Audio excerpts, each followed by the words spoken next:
everyone, I'm Alanah, and this is Mike Flanagan and Kate Siegel. Friends, where do people know you from? Who are you? What are you doing here? What are we doing here? You probably know me from elementary school drop-off and preschool drop-off right now. I am a mother of 2 children. You may also have remembered me from shows such as The Ghost Whisperer and Cold Case. Yeah, Mob City. Mob City. This feels intentional. Yes. I'm the writer-director of Ouija, Origin of Evil. Very good. Very good. I'm not going to fix any of those introductions. They're technically correct. We're here to talk about The Last of Us Episode 5, and I'm very excited to talk to the two of you because you're the first guest that I've had on this weekly talk show thing I'm doing who have not played The Last of Us. I understand you know where the story's going. Do both of you know how it ends? I do, and I have played The Last of Us. Oh, sorry, I didn't realize. Yeah. Mike has played. I haven't played. I haven't ever watched anything about the game. So you don't know where it goes? Nothing. That's very exciting. I know where both games go, and I'm just sitting here being very quiet. Yeah, I think we watched the show. At the end of the pilot, I turned to Mike and I was like, "What is it about, or what? What is it?" Mike, that would be very hard. That's got to be interesting because I feel like watching it with Rahul, well, that happened in the game every 2 minutes, and they said the thing. I'd have a lot of trouble shutting up. What are your impressions so far? What do you think up to this is for all episodes thus far?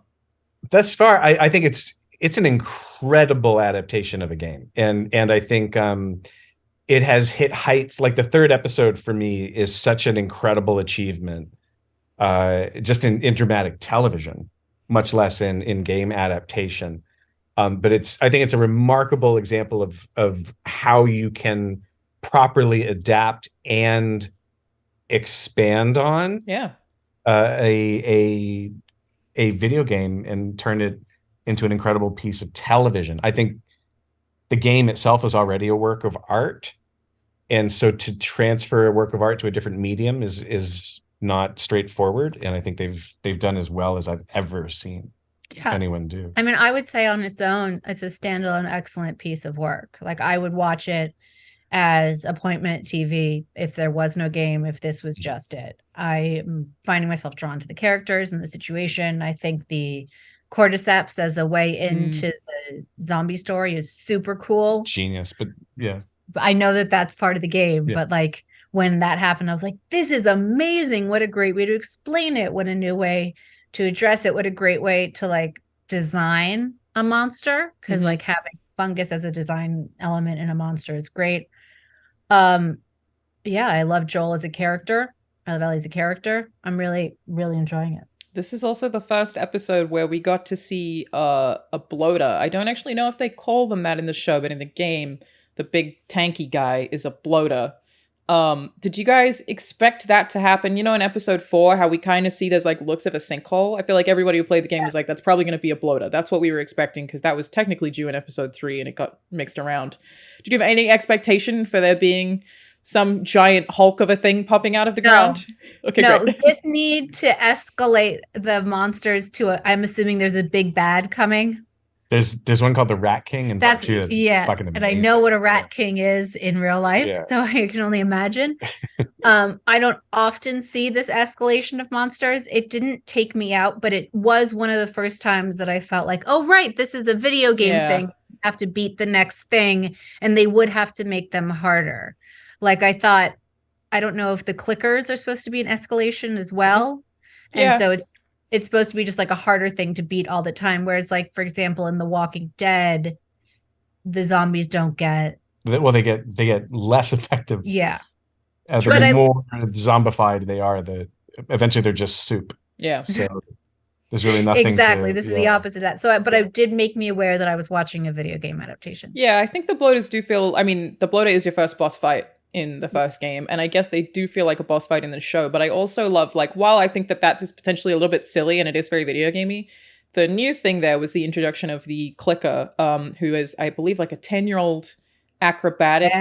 She's a gymnast. Was awesome. Yeah, and I was like, oh, that's so chillingly creepy. And how do you make and this is the thing that I found really interesting throughout the show in general is how do you make zombies scary to TV audiences who've seen zombies in a million things? And I think parts of that is cordyceps. The kiss was a choice that was not in the game that's in the show, and that's something that makes it a very There's a weird sexual horror thing going on there where they overtake your mind by kissing you, and I think that's like definitely a different barrier. That's of how horrific. I work too. Tell him, Mike. And that's where he is now. That's gross. I think that's true. Although I wonder, in the game, in playing the game, was the bloater that easy to take down? You just like extra shoot it? Yeah. Okay. He throws stuff at you. Yeah. And that's the biggest difference is they throw stuff at you, and the clickers operate a little bit differently in the games too, and that like not that differently, I suppose, but they will kill you the minute they touch you. You're absolutely dead. You have to avoid them pretty much at all costs. Yeah, because there is that thing, right? We can't like the zombies have to get close to some characters, but have to avoid other characters for the sake of storytelling. Mm-hmm. Yeah. And I felt that a little bit in this episode, in that fight, where I felt like, oh, weird that the zombies are avoiding Melanie Linsky, for example, and like getting the people around her, but she seemed to be able to walk freely through that mob until until she couldn't. Yeah, until it was convenient. It's interesting. Like I think the changes they've made so far have been very smart and kind of shrewd too. Like very, very clever. One of the big things in the game that you're not seeing anything of in the show is this concept of spores as airborne spores as a way to, which is realistic to how cordyceps works. Yeah.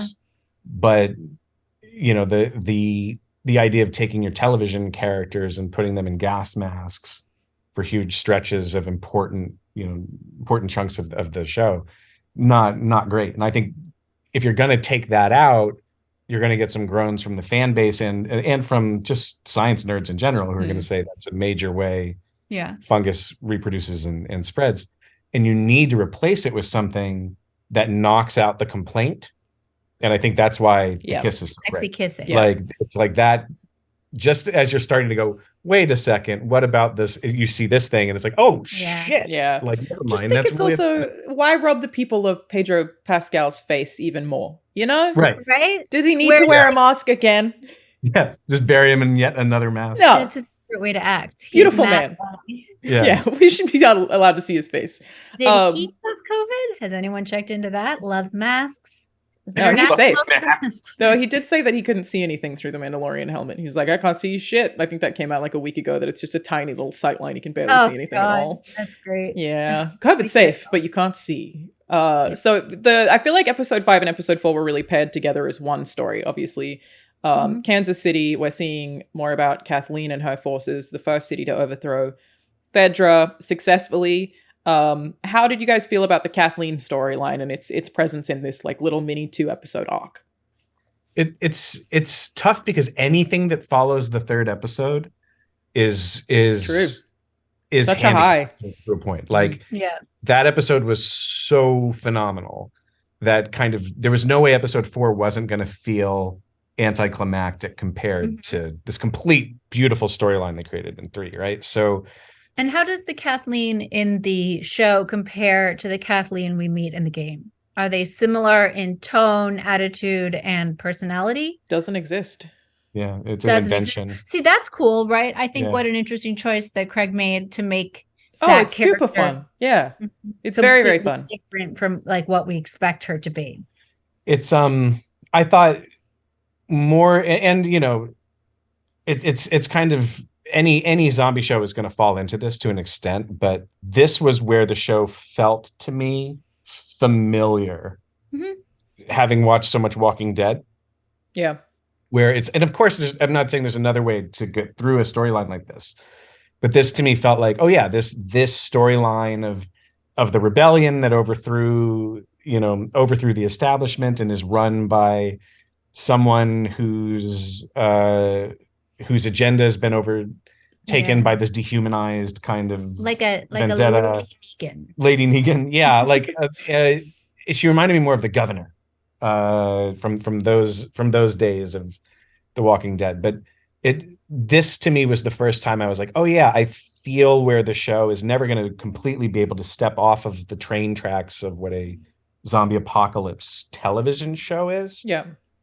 Whereas I think the game has this sense of not walking on a path that's been kind of trod ahead of it. My favorite parts of the show would I imagine are the same favorite parts that you had playing the game, which is more like exploring the world and like learning the history and occasional almost like zombie jump scare. But I don't have as much enjoyment in these interpersonal who will rise and who will fall, and the rebels are really being violent, and we're trying to save this one group, but we're just going to pass through this town anyway. I'm not sure what we're taking from this, except that I think the actors who played Henry and Sam were fantastic.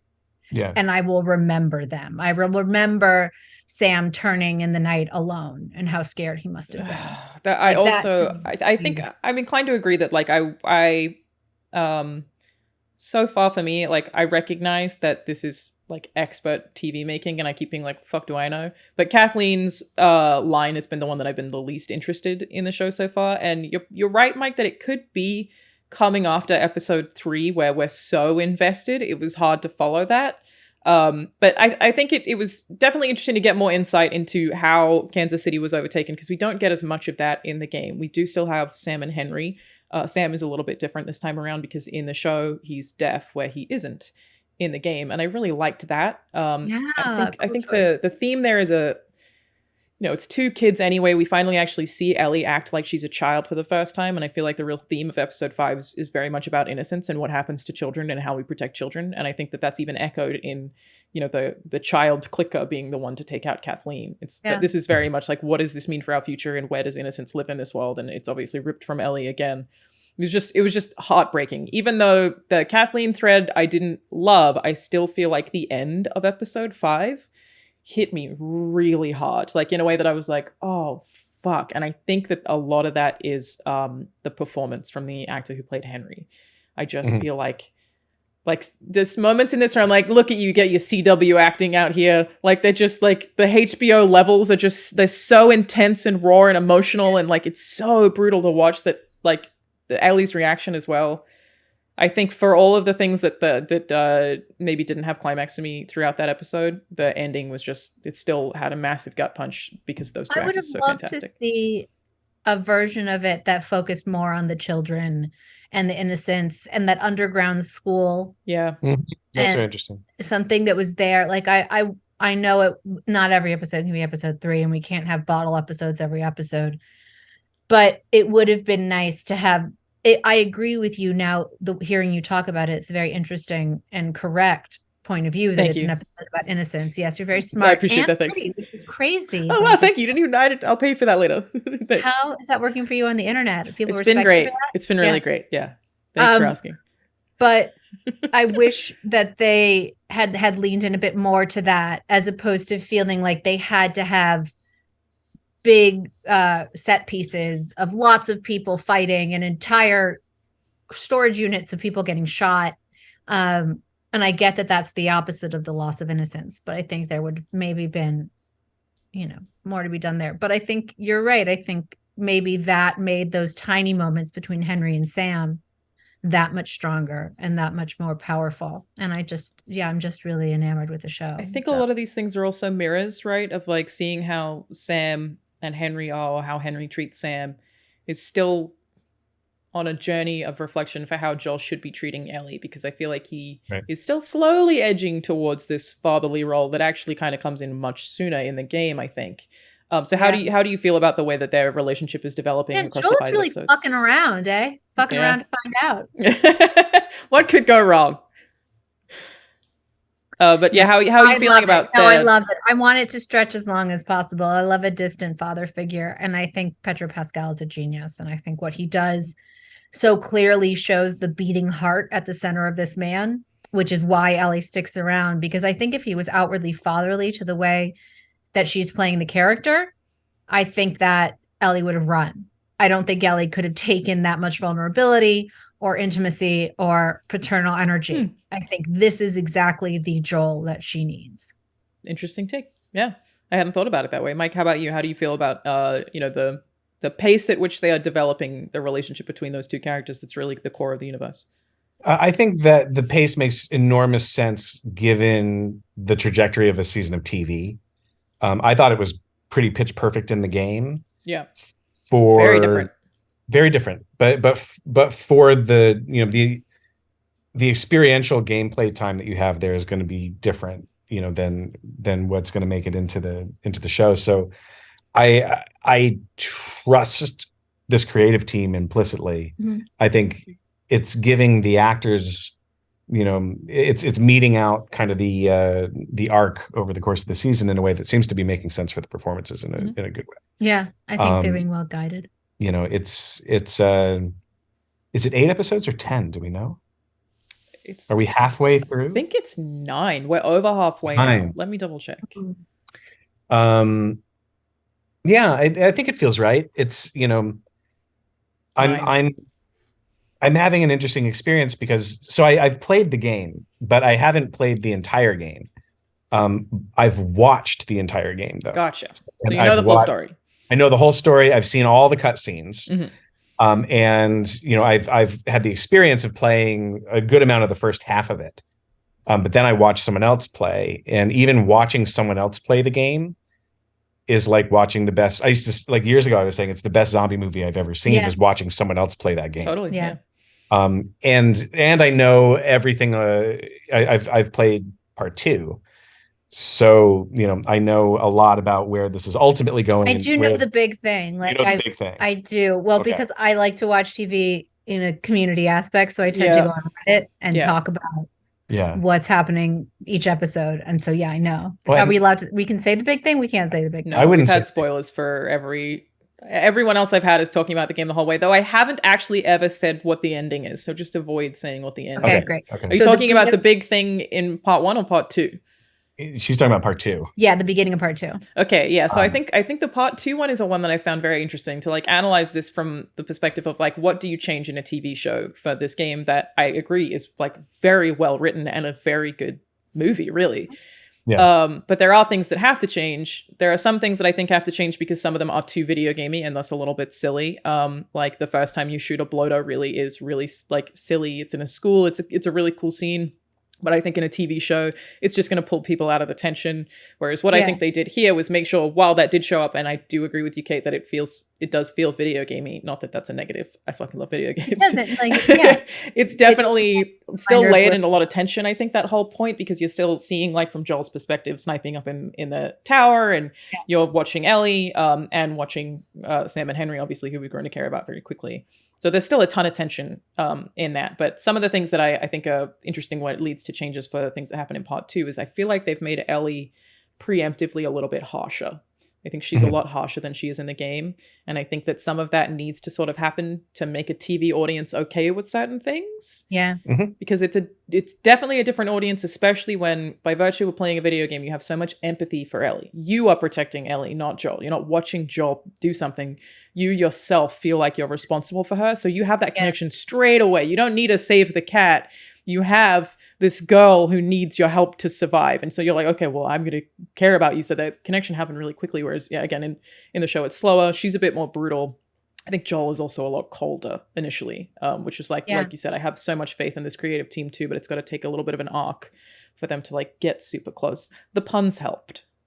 Yeah. The puns help. And I do think the casting helps because I do think Joe Pascal brings just an organic warmth to anything he does. Yeah. Even when he's very cold, even when he is removed, his so likable. His likableness, his love of life shines through.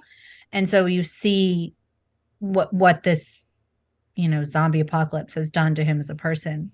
And I care about them both very much. Yeah, I guess casting's a thing I know very little about. Like with someone like Joel in the casting process, or when you're auditioning somebody for that kind of role and you want someone who is a father figure, what kind of scene are you going to try and give them to make sure that you're getting that? Oof, that's a great question. Because he still has to be hard and combat oriented. It's interesting. I would give him the breakfast scene with his daughter in the pilot. I would want to see him as warm and relaxed and paternal as possible. And then I'd give him maybe the introductory Ellie scene and see the opposite. So you don't try to hit the sweet spot. You do both extremes. He probably didn't read. I'm sure. Well, I don't know. Yeah. Don't know. It's hard to know. It's, there's a certain amount you come to expect from him because he's been able to convey paternal protective warmth through a chrome mask. Yeah, that's true. We know he can do it. He can do it when you're not even seeing. So like a ball on a stick or something, like whatever Baby Yoda like is. 25 years of CV. Like he has so much filmography. He's going to be all right. But I'm sure there were tests, and I'm sure there were, and for the two of them together, I would have wanted chemistry tests. Yeah. For both of them, and but you usually try to go for something that's polar. You go for it's like if you want to see how far they push it in one direction, how far they push it in the other. Yeah. So that you can confidently know you can move back and forth between them and find that whole spectrum. Yeah. Because it's not they're not having a linear experience as actors. Like they have to jump in and out of whatever that arc is of their bond. They don't film it chronologically. They're jumping in and out of that at different points. So you need them to be able to. I think it also depends on whether or not Craig's wife is available to play the part. It's just a unnecessary self-dunk there. Whoa. Just revealing my insecurities for the whole world. I guess, we obviously you'd be cast as Ellie. Obviously. Clearly. And Joel. Flanagan's and Joel. So that's how I would present it. I think the Ellie's the puppet. Yeah. And you're Joel. Yeah. I'd watch it. Make it happen. Be careful with zombies. Fuck you, I hate zombies. I know, but I'm your dad. That's really good. Neil Druckmann, where are you at? We have some words for you. I wanted to make sure we got it up with that. The other question that I think you're really uniquely positioned to ask is, you spoke about episode 3 being a highlight. Is that a thing that you ever consider when it comes to writing? Like in general, if you're like, well, we can't have this be too good too early because then how do we follow it up? I've never thought about that before. Yeah, when you structure a season, you've got to be. I've a few times had the 5th episode of my shows have a very specific punch. With Hill House, with Bly, and with Midnight Mass, like episode 5 was going to land so hard and kind of recontextualize things, have a big emotional punch, that it was like shoring that up on either side of the episode was important. And for Hill House, it was tough because we had episode 6 coming in after it, which was one of the most ambitious technical episodes of anything I've ever done. Which one is episode 5? 5 is the bent neck lady. Oh yeah, reveal. It was terrific. And then 6 was the one take. Yes, and it starts with the one take. Was that intentional? Yeah. Sense. So it's you're very aware as you look at when you map out the whole season, where those kind of tent poles are that hold it up when it drops the audience, when you've injured them emotionally, and when they might need a beat to recover. The structure of that season is important. You also, especially in the streaming day and age, this is some weird inside baseball for you, but the average person who's binging anything watches 2.5 episodes. So there's this pressure, especially on a streamer, that HBO does this right, I think, when they release weekly. It's been so nice. But for streamers that don't, there's a huge amount of pressure on the 3rd episode on what. That's where people typically bail, even if they're just done for the night. So how do you keep them watching? And so what this struck me as was, if you're releasing weekly, what an incredible show of confidence in the show to hit that hard in episode 3. And what it told me as a viewer was, get ready, because as hard as episode 3 hits, the finale has to hit harder. Yeah. And they have to know, if they're putting out episode 3 like that, they know where there is. And so it made me feel as well, it was so goddamn good. It kind of immediately eclipsed so much else that was happening in the show, that I felt bad for episode 4 before I watched it. Yeah, sure. It was just kind of like, we need a minute to kind of all crawl out from under 3 together. But the show doesn't have that luxury. It can't take the time. It's got to keep But maybe going. That's why they went with something that was a little bit comforting, that we kind of felt like, I know what show I'm in again. A little more familiar. Like a little bit more familiar. And it's a kind of a smart move, because there was a lot of blowback on 3, right? Like, from people who are maybe less accepting. And it's a very nice way to put that. Thank you. I've had a lot of fun on the internet too.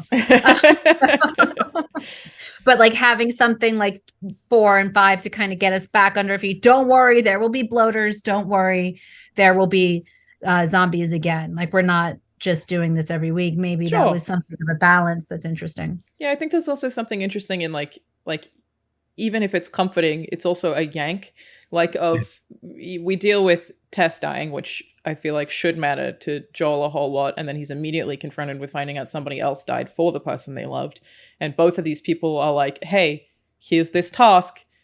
Keep going. And I think that Frank's letter or Bill's letter says something like, do it for Tess. But really in this context, it translates to do it for Ellie.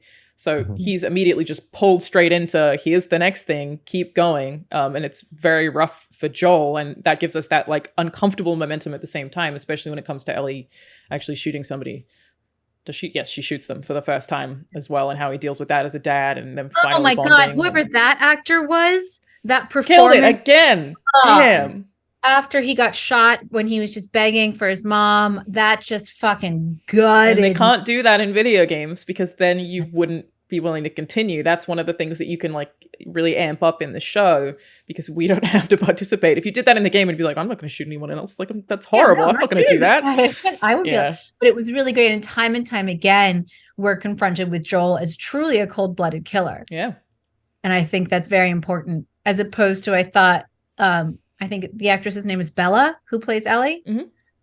She, in that moment where she believed her blood was healing. Yeah, I wondered if she felt that or not. That's a question that I had that I think I might be alone on. I was like, was she lying to him to comfort him, or did she think? No, I was under the impression, and I think in terms of character development, it was because she's been told she's so special. True, right? She's been told like almost like a Jesus figure and a healer, and she's the going to save humanity. I think it was very important for her character development for her to come to this realization that she's not like she can't do it alone. Yeah. She can't just heal the world by herself. There needs to be other people involved.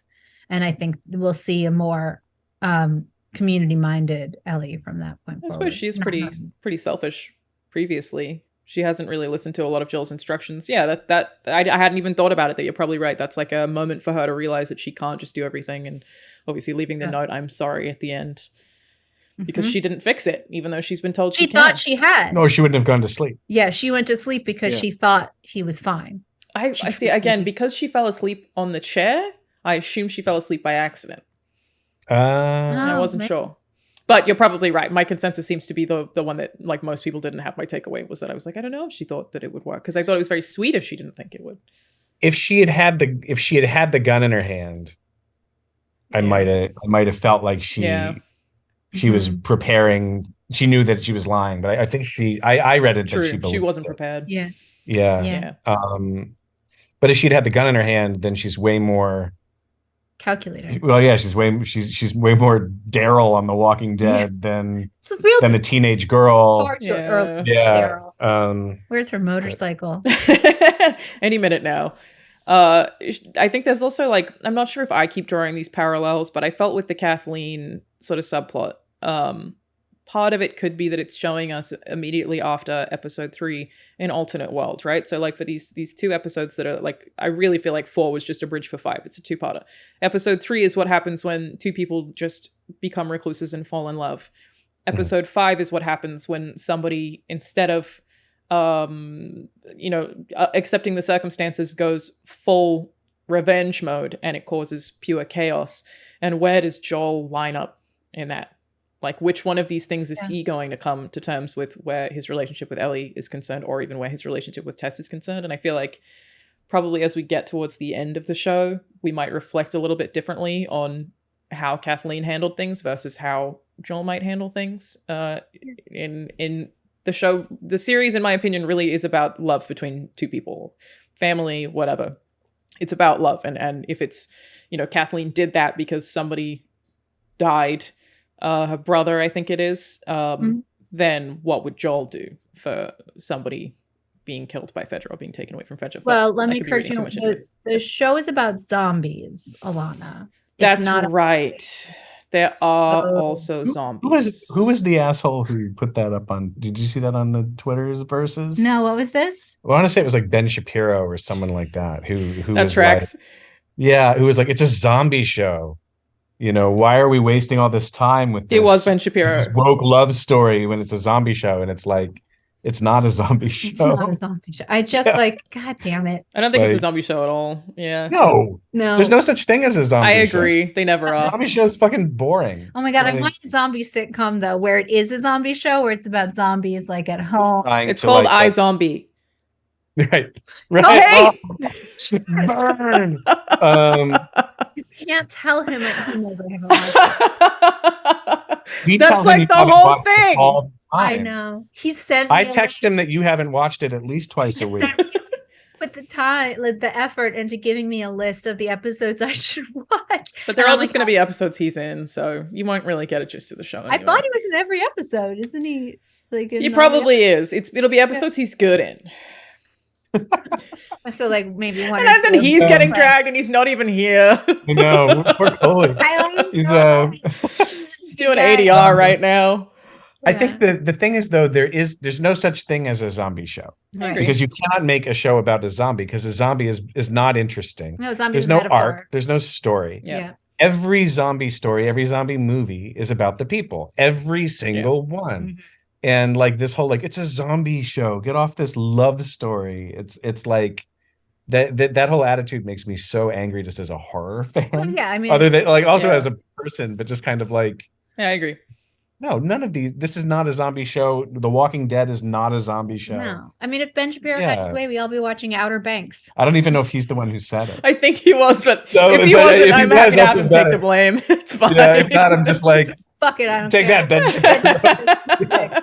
But yeah, it drives me nuts when what I love about the show is its commitment to telling the human story. Yeah, and to which it does so beautifully. It's doing so well, and like the thing that like roared out at me was the opening of the series, which is that incredible kind of TV show. Oh, it was brilliant. Like a TV show about. I didn't like it at first, but I think that the reason I didn't like it was just because in my screenwriting classes in university, they told me that I'm committing a sin if I open with a talk show or a news broadcast, and so I was conditioned to go bat. But then I went back and rewatched it and made sure that I removed that, because a lot of stuff that you learn in those classes is just someone who doesn't have a job as a screenwriter telling you how to do things. Then I went back and rewatched it and I was like, you know what? It does set the tone perfectly. It's beautiful. Well, it's like the same argument as like you can't write in a screenplay. We see da da da da da da da da da. Like that's bad writing. But used in the right circumstances, it's actually the only thing you can do. And this was a quick way for never use voiceover. Yeah, never use voiceover. That's a huge one.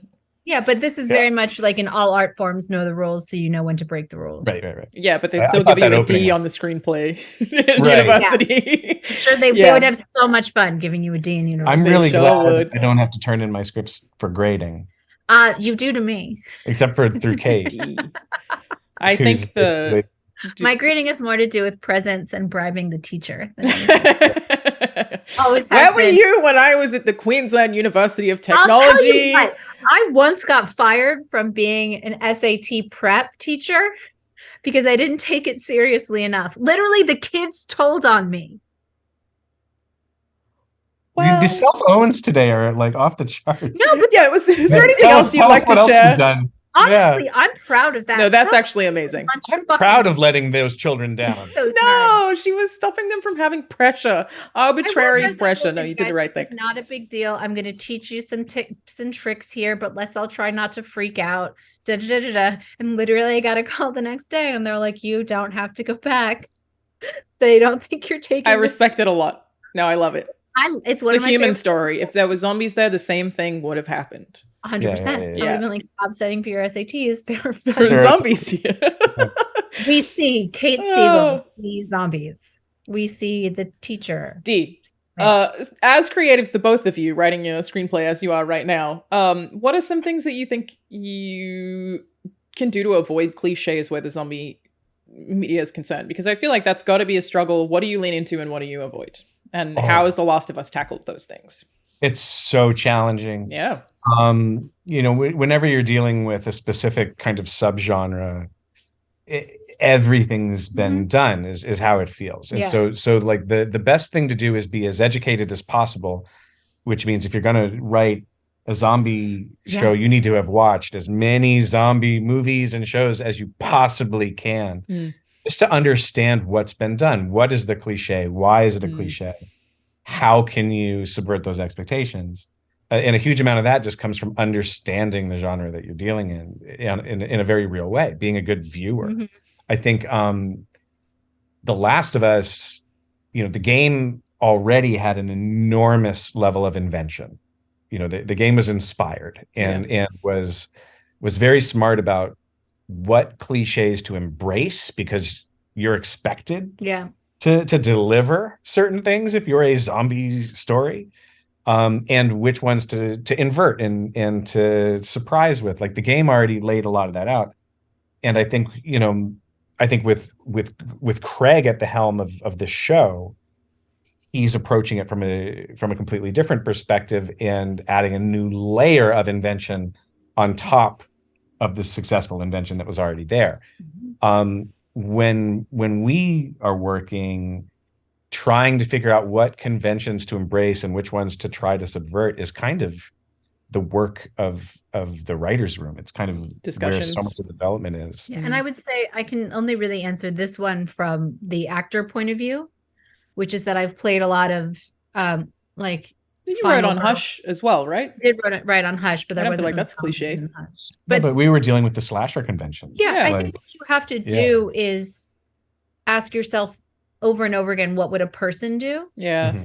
And the thing is, if you watch 5 documentaries, you'll realize that people do the most fucked up shit you can. Like, nobody responds the way that you think they will respond to trauma.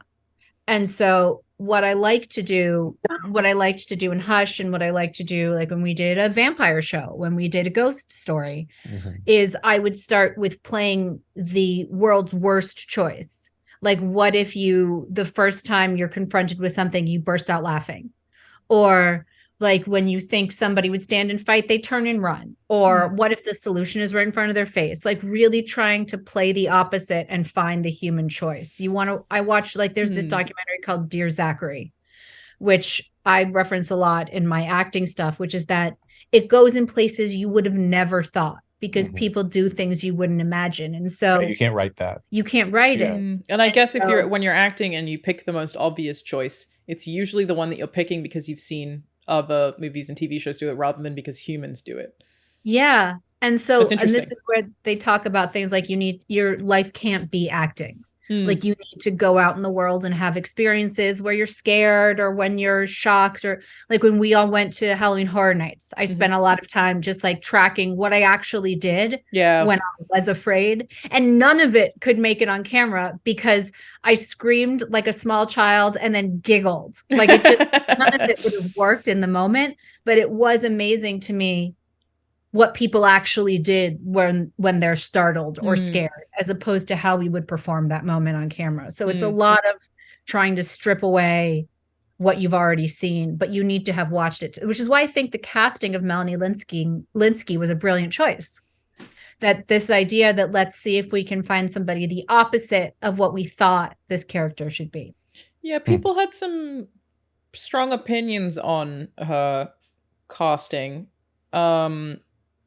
And I liked the casting. I would have just liked to have seen a little bit more of how she got into her position. Was, I think, my biggest thing, was that I was like, well, we understand that, like, for Kathleen, we understand that your brother was the leader and then you overthrew Fedra and that happened, but why is everyone afraid of you? Because I don't feel like I saw enough of that. I definitely recognize that the speech she gives in the bedroom, that she's very ruthless, but I feel like that's most people in this world. Right. And it's the only time actually thus far throughout the show, which I'm loving and I think is incredible, that I've been like, I would have had slightly less of her or slightly more of her, I think, but I keep being like, what the fuck do I know compared to people making this show? The interesting thing is that it seems, to your point earlier about how this story and how the previous story directly impact Joel's relationship to Ellie. Yeah. that characters you otherwise would think conventionally you need more support for. Though I think one of the things that's successful about the show is that it really has identified that relationship as being the only metric that matters. Yeah, everything else is an echo of that. Only matter in how much they change Joel and Ellie's perspective toward each other and toward their situation. And so to that end, I think, because I agree with you that the character in most conventional shows would need to either be pared way back or support it, more. And I think like if it's only about what this teaches Joel and Ellie, then great. And it's what's interesting. An alternate universe, an alternate way that they could turn out. That is, they could have become that instead. Either of them. Exactly. And it, what I thought was interesting to me was when he finally made it up into the house and had to pick up the rifle. Mm-hmm. This would be projection, but I read Ellie as realizing that he was picking off the infected that were close to her. And when it occurred to her, and there's a shot of her looking up toward the window after one of them drops and kind of realizing that Joel's got her back. Yeah. And that's why she took off running to try to make it to Sam. That might even be the most trust the two of them have had up until that point. Yes. And that, and his frustration when the clicker makes it into the car that he couldn't get it, but she still made it out of there. That to me, I'd kind of gotten off of the Kathleen stuff. And it's like, okay, this is about this unspoken long distance establishment of, not establishment, but the realization that they both had that this trust existed. Yeah. And that to me was what everything else was just to set dressing to do that, but like fun set dressing. But very fun set dressing. And you also got to watch dozens and dozens of very fast infected, really fun, pour out of a hole in the ground. I loved like that. Someone popped a zit. Loved it. Yeah. And that was awesome. So but yeah, I think their heart is in the right place on the show. They've identified what's important. As far as the central relationship is all that matters, and all the other relationships are there to teach us and them about that relationship. Reflect on them. Yeah. I think that's true. I think I'm already excited to rewatch this show, which is weird, but I'm already like, I can't wait to finish it and rewatch it, because I think if I do look at every episode with the lens of what does it mean for Joel and Ellie, which is what I did from episode 3, I'm probably pulling out way more than they intended, or that's me discrediting them, that I keep being like, ooh, this is an allegory for this, and this means this, and it's just fun to like go through that every week with, again, I love the weekly releases with the rest of the internet. It's been a good time. Thank you both for joining me today. On that note, any closing thoughts? I guess, like, what's your favorite thing about the show so far? It's a fun question to finish with.